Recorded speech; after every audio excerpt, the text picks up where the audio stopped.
로마서 1장 4절 말씀 함께 읽도록 하겠습니다. 신약성경 239쪽에 있습니다. 로마서 1장 4절입니다. 한 절 말씀 같이 읽도록 하겠습니다. 로마서 1장 4절입니다. 함께 읽겠습니다.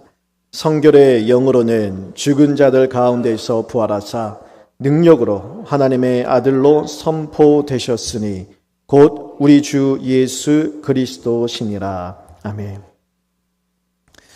우리가 사도신경 부분에서 우리 주 예수 그리스도를 믿습니다라는 이 고백이 도대체 무엇인가에 대해서 배우고 있습니다.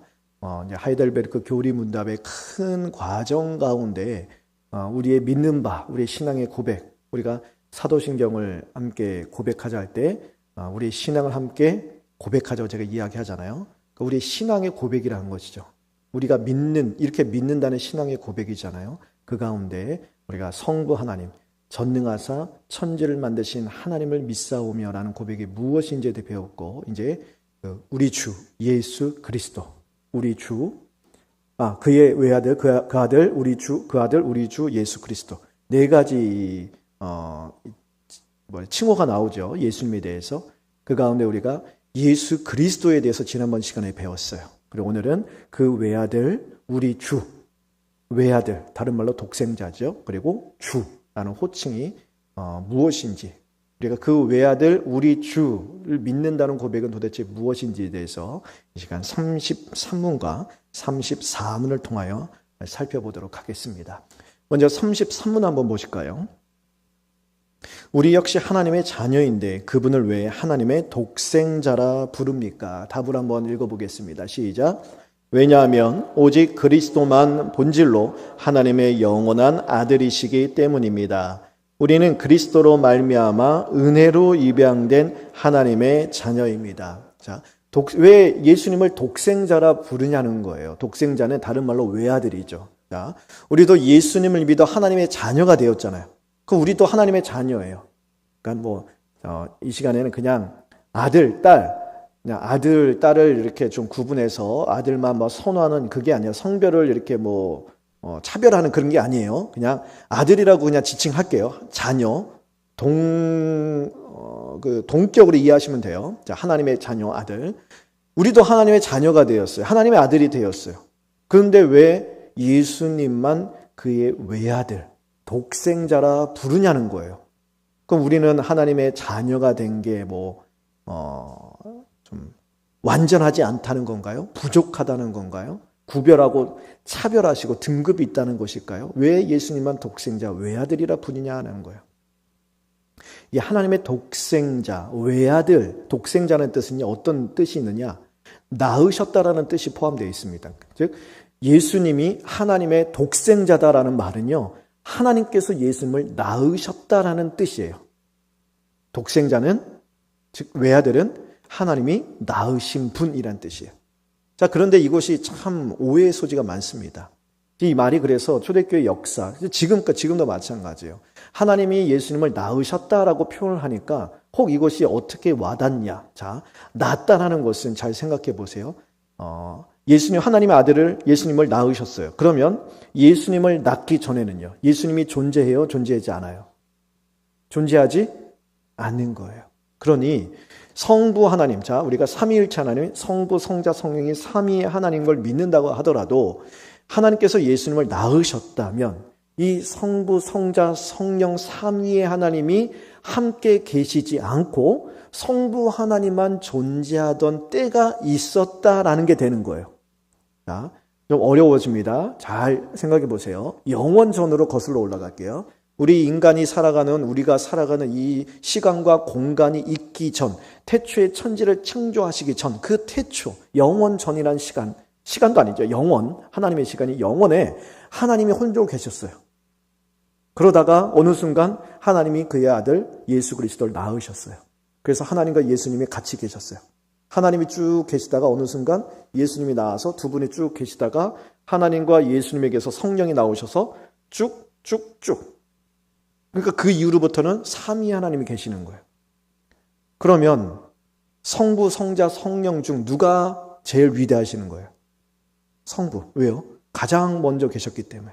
그 다음은 성자, 그 다음은 성령. 이렇게 위계의 질서가 생기게 되는 거예요. 우리는 그렇게 이해하기 쉽다라는 거예요.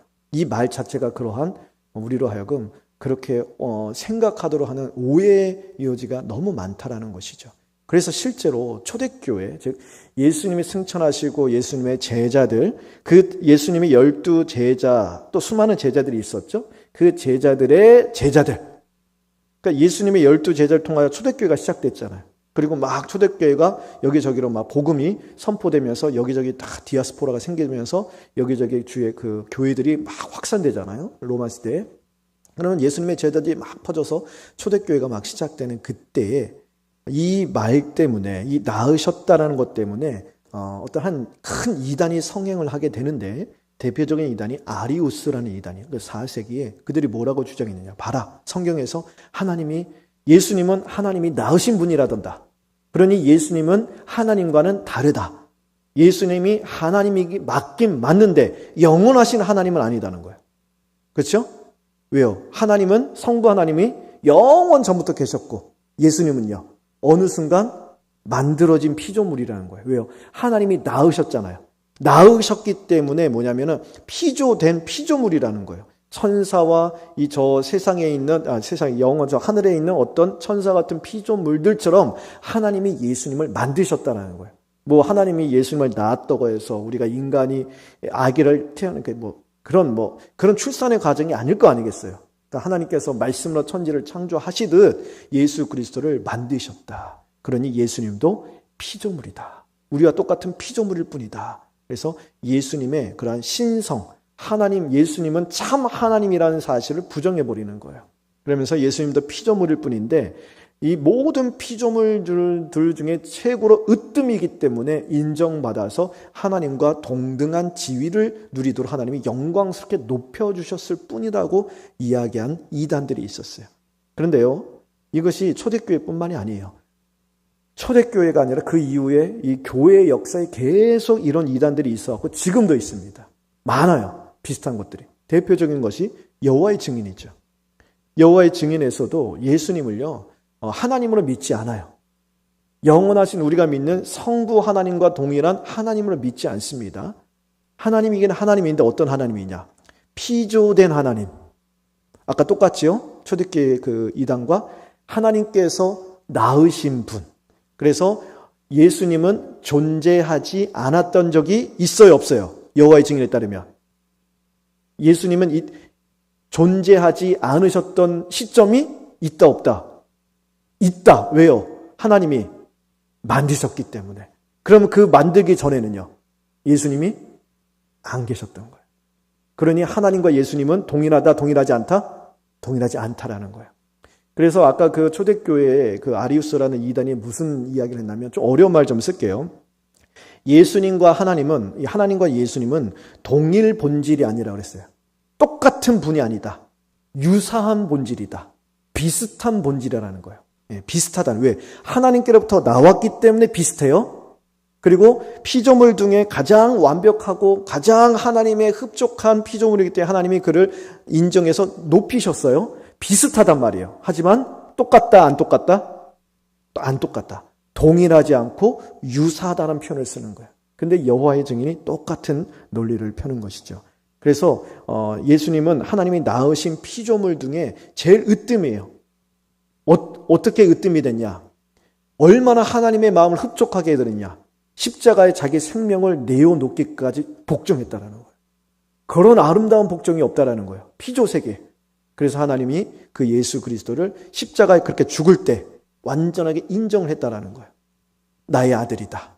너는 나의 아들이다. 완전하게. 그 전부터 인정을 하긴 했지만 완전하게 세상 가운데 인정을 해서 영화롭게 높여서 우리가 알고 있는 그런 예수님이 되었지만 하나님과 똑같다, 안 똑같다? 안 똑같다라는 거예요. 그러니 또 다른 중보자, 또 다른 구원자가 필요하다는 거예요. 그것이 누구예요? 여호와의 증인에서 믿는. 그게 이제 여호와의 증인뿐만이 아니에요. 여러 가지 이단들이 이와 비슷한 논리를 해요. 그 로마 황제 중 콘스탄티누스라는 황제가 있습니다. 기독교를 319년에 인정을 해요. 국교로. 공인은 나중에 331년에 공인을 하지만 처음에 인정한 게 319년에 인정을 하고 그 다음에 그때 한참 이제 기독교가 로마에서 이제 신앙의 자유를 얻게 되잖아요. 그때부터 이제 막 교회가 막 부흥하고 부흥은 아니죠. 막 이렇게 신앙의 자유를 얻으니까 막 뭐라 그럴까요? 이 자유롭게 막 이 교회가 막 확산되잖아요. 그러니까 막 학자들도 많이 생기고 막 지금으로 따지면 목사들도 많이 생기고 교수들도 생기고 막 그러다 보니 이 아리우스라는 아까 말씀드린 이 이단이 교회 안에 막 퍼져나가는 거예요. 그러니까 지금처럼 간파는 교회인데 이단 교회들이 너무 많은 거예요. 그래서 그것 때문에 교회가 되게 시끄러졌어요. 전체적인 교회가. 그래서 콘스탄티누스 황제가 모든 교회에 대표한다는 학자들과 목회자들을 다 불러서 큰 전방위적인 그런 뭐랄까요, 그 종교 회의, 교단 회의, 교회 회의를 소집합니다. 그래서 이 문제를 다뤄요. 예수님과 하나님과 예수님이 동일 본질이냐, 유사 본질이냐. 즉, 하나님과 예수님이 동일하신 분이냐, 아니면 유사하신 분이냐. 이것이 무엇이에요? 하나님과 예수님이 영원부터 같이 계셨냐, 아니면 어느 순간 예수님이 하나님께로부터 피조되어서 유사한 본질이냐. 그러니까 하나님이 영원 전부터 계셨고 예수님은 계시지 않으셨던 적이 있었던 하나님과 동일하지 않고 유사한 분이냐. 요 문제를 다루도록 종교회의를 소집해요. 그래서 거기서 어떻게 결론을 내리냐. 하나님과 예수님은 동일 본질이다. 꽝꽝꽝. 이것을 믿지 않고 이것과 반대되는 유사 본질을 가리키는 자는 다 이단으로 정죄해버리기로 하죠. 동일 본질이라는 것은 무엇이냐? 동일하다는 거예요. 같다라는 것이죠. 그래서 아버지에게서 독생자가 나왔다. 하나님께서 독생자를 낳으셨다. 이 표현이 이러한 오해의 소지를 갖고 있는 거예요. 근데 왜 이런 표현을 하느냐? 하나님께서 아들을, 예수님을 낳으셨다. 독생자를 낳으셨다 했다. 이 낳으셨다는 것은요, 본질이 같다라는 거예요. 본질이 같다. 즉, 강아지에게서 강아지가 나오죠? 좀 강아지가 좀. 고양이에게서는요, 고양이가 나오는 거예요. 왜요? 본질이 같기 때문에. 그 말의 뜻이에요. 하나님께서 독생자를 낳으셨다는 것은 예수님과 하나님이 동일하다는 거예요. 동일하다는 거예요. 그러니까 뭐 피조하고 만들고 태어나고 이런 것이 아니라 동일하시다는 뜻이에요. 그래서 이 독생자는 어떤 뜻을 갖고 있느냐? 예수님은 그의 외아들, 독생자는 바로 그의 아버지신 성부 하나님과 동일하시다는 거예요. 존재에 있어서, 본질에 있어서 영원하신 하나님이시다라는 말을 내포하고 있는 거예요. 그래서 예수님께서도 요한복음 10장 30절에 나와 아버지는 하나이다라고 말씀하시잖아요. 이것이 외아들이란 뜻이에요. 그의 외아들, 하나밖에 없는 아들이 아니에요. 외아들은 독생자란 뜻이에요. 독생자는 무슨 뜻이라고요? 아버지께서 낳으셨다. 낳으셨다는 것은 무슨 뜻이라고요? 본질이 같다. 즉 영원하신 하나님이시다.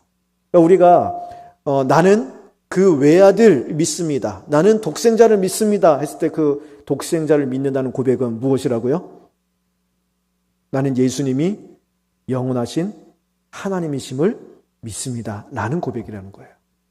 그래서 오늘 우리가 읽은 로마서 1장 4절 말씀을 다시 한번 보시면 사실은 여호와의 증인이 예수님이 피조물이다라는 것을 그 주장을 펼치는데 주로 사용하는 성경 구절 중에 하나가 바로 이 구절이에요. 여기 보시면 성결의 영으로 죽은 자들 가운데 부활하사 능력으로 하나님의 아들로 선포되었다 그랬죠. 선포되었다는 거예요. 아까 말씀드렸죠. 예수님은 어느 순간부터 하나님께서 만드셨어요. 예수님이 존재하기 시작했어요. 피조물이에요. 근데 만물, 모든 피조물 중에 가장 뛰어난 피조물이에요. 그래서 하나님께서 피조물을 보니까는 예수님을 보니까 예수님만한 사람이 없어요. 그래서 세례를 베풀면서 너는 내 기뻐하는 자요, 내 사랑하는 아들이다. 선포하셨어요. 인정하셨다는 거예요. 그 인정해서 하나님이 인정하신 만한 삶을 살아가다가 맨 끝에는 결정적으로 십자가에서 생명을 내어놓으시며 하나님께서 원하시는 대로 생명까지 내어놓으신 거예요. 그래서 성결의 영으로, 하나님의 영으로 하나님이 뭐 했다고요? 너는 내 아들이다. 선포하셨다는 거예요. 완전하게 인정해 주셨다는 거예요. 이 구절을 그렇게 논리를 펴는데 사실 여기에 선포했다는 것은 인정했다는 뜻이 아니에요. 선언이란 뜻이야. 선언. 자, 인정과 선언은 다릅니다. 선언은 뭐예요?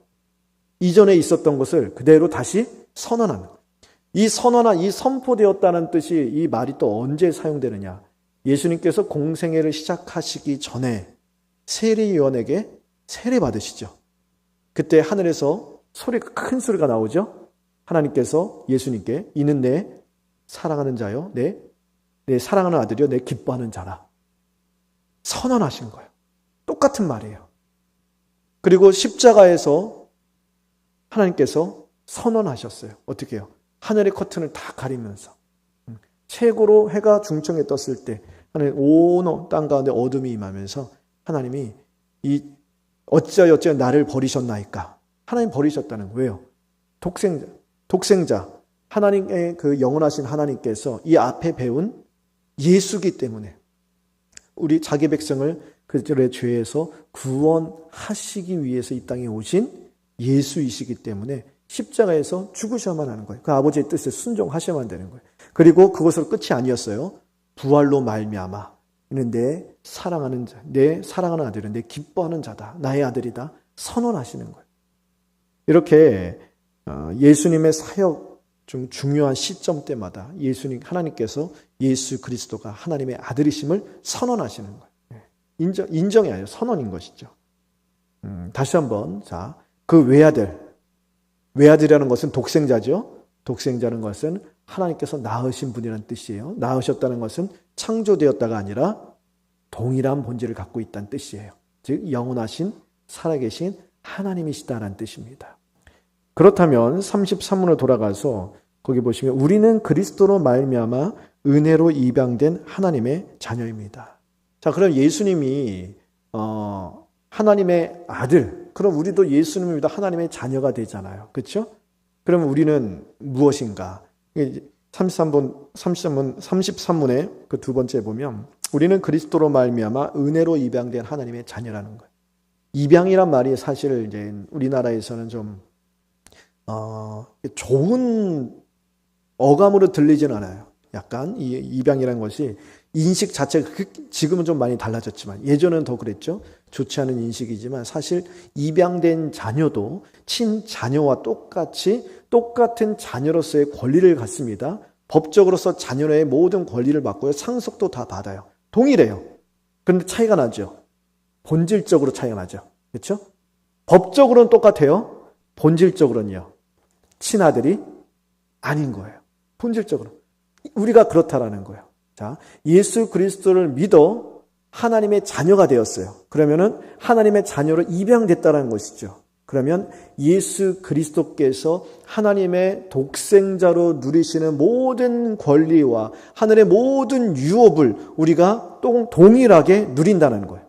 이 땅에서뿐만이 아니라 저 천국에서도 동일해요. 그래서 우리는 왕 노릇한다고 그러잖아요. 천국에서. 왜요? 예수 그리스도와 동일한 권리를 누리는 하나님의 후사요 상속자가 되었기 때문에. 그런데 본질이 달라요. 예수님은 하나님이세요. 우리는요. 하나님이 아니에요. 본질이 다르다는 거예요. 하지만 우리가 하늘나라에 갔을 때 어떤 역사가 일어나냐. 우리의 구원이 온전하게 영화로운 구원이 이루어지며 우리가 예수 그리스도의 그런 부활하신 것과 같은 부활한 영광스러운 몸으로 변모되어서 하늘나라에서 예수 그리스도께서 왕으로서 모든 세상을 통치하시는 것처럼 우리도 그와 더불어 영원토록 왕노릇한다는 거예요. 그것이 우리에게 주어진 하늘의 신령한 것들이에요. 이 땅에서도 마찬가지예요. 우리가 지난번에 그리스도에 배웠죠. 그리스도가 세 가지 의미가 있다고 했죠. 그리스도는 기름 부음을 받은 자예요. 구약에서 기름 부는 세 직책 기억이 나세요? 왕, 선지자, 제사자. 그러니까 우리도 그리스도를 믿음으로 말미암아 예수님을 믿음으로 말미암아 우리도 왕이요, 제사장이요, 선지자로 살아가는 거예요. 하나님의 말씀, 우리 성령께서 우리 안에 거하시며 선지자는 하나님의 말씀을 선포하잖아요. 그래서 성령을 통하여 하나님의 말씀을 성령께서 우리 안에 깨닫게 하시고 또 하나님의 복음의 말씀을 선포하고 복음을 증거하고 하나님의 향기를 드러내는 삶을 사는 것이요. 또한 제사장. 우리는 또 다른 제사장이 필요 없어요. 로마 가톨릭처럼 천주교처럼 누구를 통해서 하나님께 기도할 필요가 없어요. 사제들을 통해서 사죄할 필요가 없다고요. 누구에게 고해성사할 필요가 없다고요. 저에게 와서 고해성사 안 하셔도 돼요. 직접 여러분이 하나님 앞에 나아가서 은혜의 보좌에 담대히 나아가서 하나님께 직접 아뢰 수 있는 그러한 직통 라인이 생겼다는 거예요. 그래 다 제사장 예수 그리스도로 말미암아 하나님 앞에 나갔을 때 네가 뭔데 감히 나오느냐 그렇게 묻지 않았어요. 왜요? 우리 안에 그리스도가 계시기에.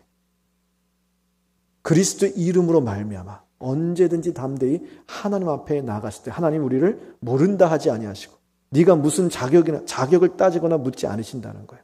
그래서 다 제사장 또 왕이죠. 우리는 왕 같은 제사장이라고 그러죠. 예수 그리스도께서 십자가에서 이루신 그 승리를 힘입어서 우리도 죄와 맞서 싸우는 것이고 예수 그리스도와 함께 땅 가운데 영생을 누리면서 하나님 나라의 신령한 것들을 누리며 살아가는 거예요.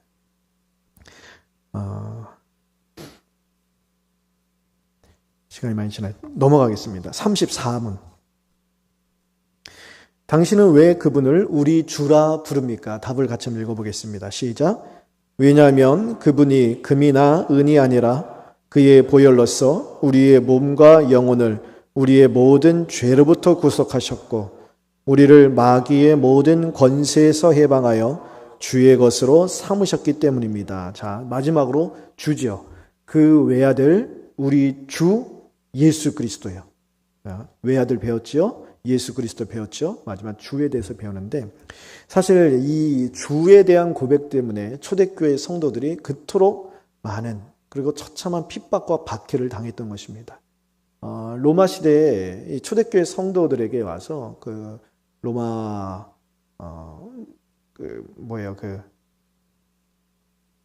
이렇게 말도 안 돼, 제가. 물어본 것이 그거예요. 로마 황제, 이 당시, 그러니까 로마 시대는요, 로마 황제를 주라고 불렀어요, 주. 그래서 로마 시대에 주 하면 누구냐? 로마 황제예요. 그러니까 내가 주님 믿습니다. 그러잖아요. 그러면은 그 주님이 예수님이 아니라 로마 황제예요. 그것이 로마 시대에 통용되던 그러한 로마 황제에 대한 충성 맹세이자 로마 황제가 스스로 자기가 신으로 이제 선포를 했잖아요. 신이에요, 신. 로마 시대에는 로마 황제가 신이에요. 수많은 신들 중에 최고의 신이 로마 황제예요. 그래서 로마 황제를 주로 섬겼단 말이죠.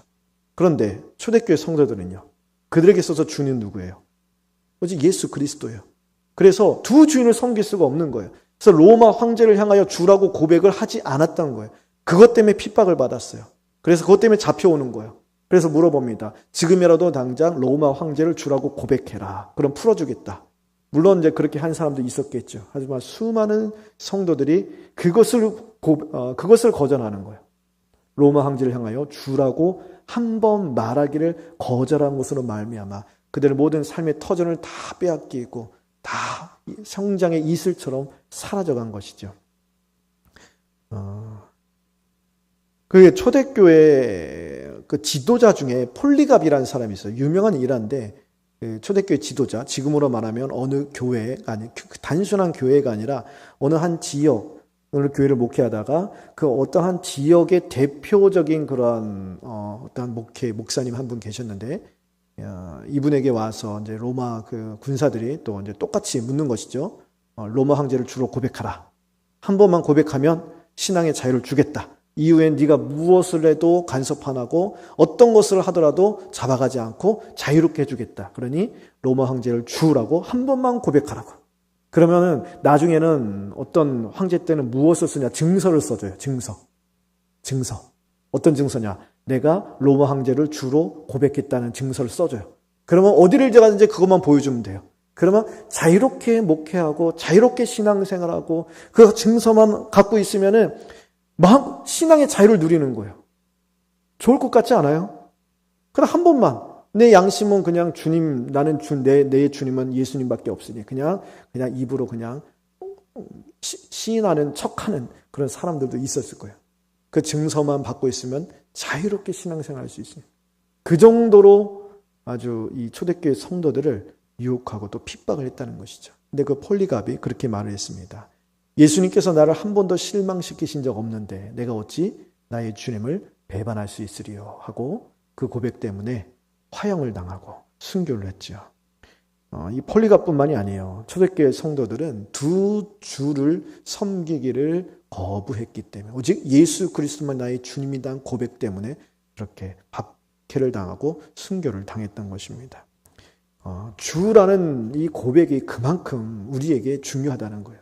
우리는 지금 사도신경이나 뭘 하고 찬송을 하면서 주님 주님 기도하면서 주님 주님 자유롭게 하지만 이 고백이 세월을 거슬러 올라가 우리 믿음의 선조들에게는 목숨과 바꾸어야 했던 그런 고백이었다는 거예요. 얼마나 생명과도 같은 고백이었는지, 이것이 얼마나 귀하고 보배로운 고백인지를 우리가 알고 고백하자는 것이죠. 구약시대 이스라엘 사람들은요, 이스라엘 백성들은 야훼 또는 여호와 이 이름을 입 밖으로 내지 않았어요. 왜냐하면 하나님께서 그 거룩하신 이름을 망령되이 일컫지 말라 하셨기 때문에 내 부정한 입술로 어떻게 하나님의 거룩한 이름을 부를 수 있냐는 거예요. 그래서 야훼, 여호와의 이름을 직접 부르지 않고 그것을 아도나이로 고쳐 불렀어요.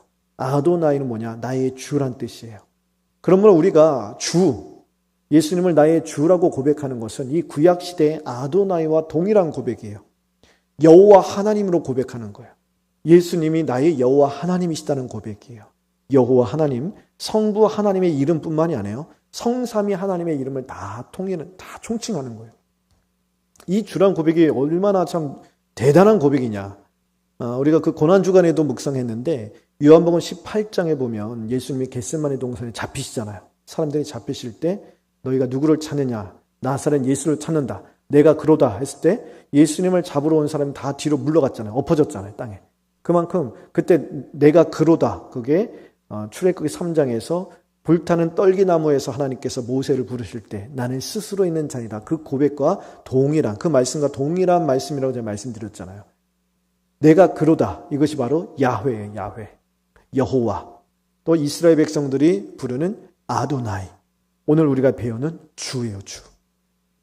예수님께서 내가 주다라고 말씀하시자 사람들이 가서 뒤로 엎어졌다는 거예요. 내가 여호와 하나님이다 라는 그 권세에 사람들이 뒤로 가서 다 엎드려졌다는 거예요. 예수님이 하나님 되심을 선언하실 때 놀라운 역사가 일어난다는 거예요. 그러므로 우리도 찬양하거나 기도할 때 주님 부를 때 그 주님은요, 하나님, 예수님이 나의 하나님이십니다. 나의 믿음을 고백하는 거예요. 예수님이 나의 하나님이세요. 그 하나님은 어떤 하나님이요? 여호와 하나님. 말씀으로 천지를 창조하신 하나님. 지금도 그 세상을 동일한 능력으로 붙들고 통치하시는 그 하나님을 믿습니다라고 기도하고 그렇게 찬양하는 고백이에요. 그리고 그때 어떤 역사가 일어나냐. 내가 그로다 했을 때 예수님을 잡으러 왔던 600명의 군사들이 뒤로 엎드려지는 것 같은 놀라운 실제적인 역사가 일어난다는 거예요. 나를 둘러싸고 있는 모든 어둠의 세력들이 다 물러가는 역사가 일어나고 나를 짓누르고 있는 그곳은 나를 건져주시는 역사가 일어나고 나를 위하여 생명을 내어놓으시고 3일 만에 부활하신 그런 부활의 능력과 생명이 우리 가운데 역사되는 그런 놀라운 일들을 실제로 이루신다는 거예요. 그 믿음의 고백이 주여라는 고백이에요. 우리가 지금까지 이제 사도신경에서 그 외아들 우리 주 예수 그리스도를 믿사오니에 대해서 배웠습니다. 종합해보고 마치겠습니다. 그 외아들을 믿습니다 라는 고백은 예수님이 영원하신 하나님이심을 내가 믿습니다라는 고백이에요. 예수님이 나의 주님이십니다. 예수님이 나의 여호와 하나님이십니다. 예수님이 나의 하나님이신데 그 하나님은 어떤 하나님이시냐? 예수예요. 예수. 자기 백성을 죄에서 건지신 자. 나를 나의 죄에서 건지신 나의 하나님, 나의 주님. 이것이 바로 요한복음의 도마가 고백하는 요한복음의 절정이잖아요. 나중에 도마가 내 눈으로 직접 봐야 믿는다고 했을 때 예수님이 오셔서 손에 못자국, 이 옆구리에 창자국을 손을 넣어서 확인해 보라고 했을 때 도마가 뭐라 그래요? 내가 믿습니다 하면서 나의 주여, 나의 아버지요 그랬냐? 아이고 오늘 이렇게 헷갈리나. 나의 주여, 나의 하나님이. 이것이 요한복음을 기록한 목적이에요. 예수님이 우리의 주님이시고 우리의 하나님이시다라는 거예요.